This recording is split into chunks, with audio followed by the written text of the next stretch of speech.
Pole kwa mikasa yaloweza kutokea. Haya ni mambo ambayo binadamu unaweza kupanga yako, lakini huwezi kumpangia Mungu.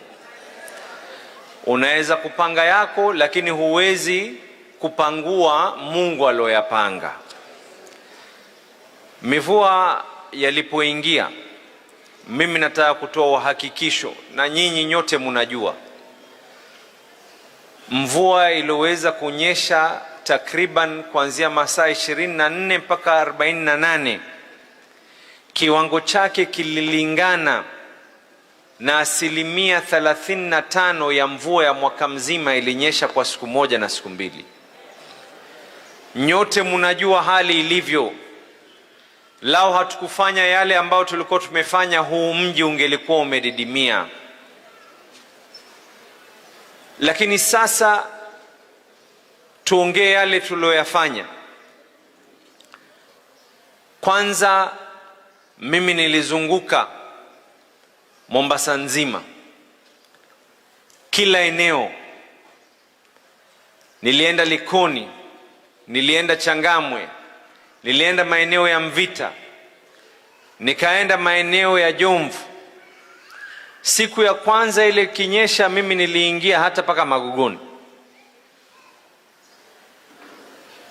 na tukasema ya kwa badili ya watu sasa kutoka wodi nyingine zote zile 3 zilobaki za Kisauni, tukae pamoja, ni wakabidhi kile kidogo ambacho kwamba Mungu anatujalia tuweza kukifanya. Si tabia yangu, na nyote mnanijua, wala sitokuwa kimumunya kuharibukia ukubwani. Mdomo wangu si mdomo wa kutusi. Mdomo wangu si mdomo wa kuzungumza lugha za laghai, wala lugha ambazo kwamba ni zenye kuleta chuki.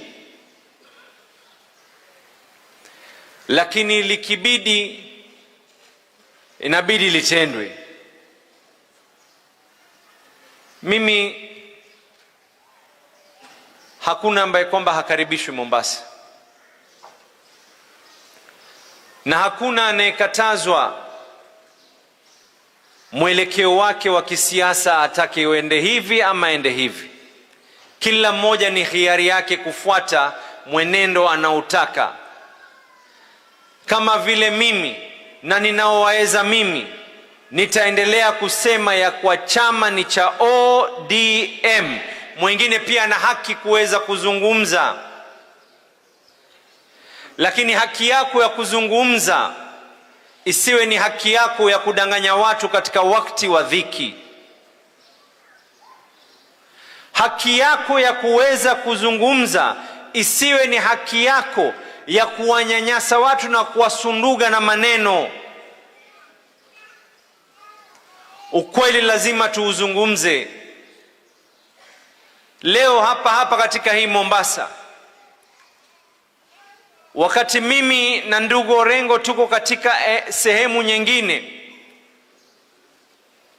tuko katika hali ya kikazi, nimepata fununu ya kwa watu wamekaa na wakasema ya kwa unajua, tumepeana pesa kwa gavana wa Mombasa.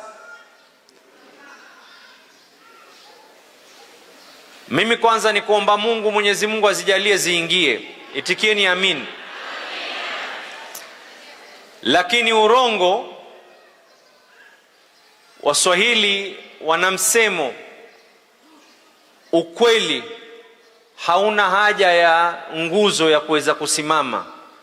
Ukweli ujaribu kuuzamisha unavyotaka kuuzamisha, ukweli utaweza kuibuka wenyewe. Leo mimi natoa kauli hapa kama gavana wenu.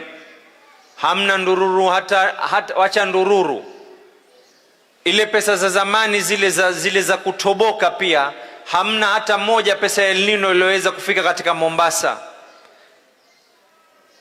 Ndugu gavana wa Siaya hapa ameweza kukonfirm ya kwa pia wao, na maneno alozungumza